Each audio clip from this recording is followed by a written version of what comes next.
Пред да го создаде материјалниот свет, Господ прво ги создал ангелите. Архангелот Михаил, кој е познат и како војвода на ангелите, ја предводел небесната војска против злото и прв се впуштил во борба против силите на злото.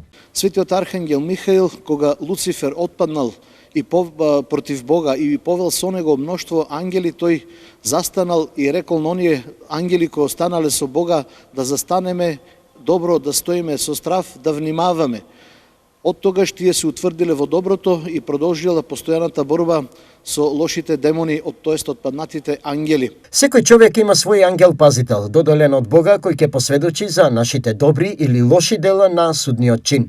Секој народ, секоја држава, па и секој човек има свој ангел пазител и затоа ние треба да внимаваме што и да правиме и јавно и тајно, дека во наше присуство е и нашиот ангел чувар, кој при светото крштение Господ ни го доделува да не чува и крепи на патот кон спасението.